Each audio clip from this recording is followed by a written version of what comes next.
রূপা এখন ফোন ধরবে না, আমরা বাটে পড়ছি। এখন পাবলিক যদি তোমাকে আমার এখানের মধ্যে দেখতে পায়, ওদের মধ্যে যদি জানাজানি হয়, তাহলে আমার অবস্থাটা কি হবে তোমাকে বুঝতে পারছো? তুই কামটা করলি কেমন? আমি তো বুঝতে পারতেছি না। আমি এই ক্ষেত্রে প্রতিবেশী থিওরিটা অ্যাপ্লাই করছি স্যার। মানুষের সবচেয়ে বড় শত্রু কে স্যার বলেন তো? প্রতিবেশী। শুধু মানুষের না, রাষ্ট্রেরও। এই যে আমরা স্যার বলি না, প্রতিবেশী রাষ্ট্রের সাথে সুসম্পর্ক।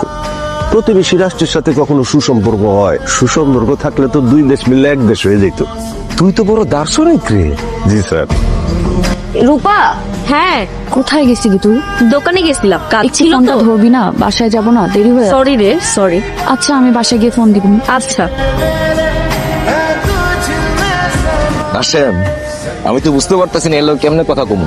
এর লোকে তোমার সিরিয়াস মুডে কথা কমানোর দরকার, কিন্তু এরা দেখলে তোমার সিরিয়াস মুড থাকবো না রে কাশেম। কেন থাকবে না স্যার? এরা আমি সামনে দেখলে আমার মনে হইব যত গর্জে তত বসে না। বুঝছিস না ব্যাপারটা? বুঝি নাই, আমি তো স্যার ভিডিও দেখি নাই। তুই দেখোস নাই? না। ভালো করছিস, দুষ্ট জিনিস। তোমার আড়ালে লাগছে কেন জানো? প্রাইভেট কথা আছে, এদিকে আসো। আমার দেখে হাসছিলে না ডিসি অফিসে, উপহাসের হাসি। আর একটু হাসো, আমি তোমার হাসি দেখতে চাই।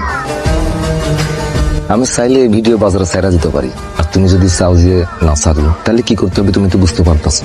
তোমার মতো তরুণ বিপ্লবীদের এরকম অসহায় চেহারা আমার অসহ্য লাগে। বাসা গিয়ে আরাম করে ভাগা দেখো কি করবা, তারপরে আমার জানাইও।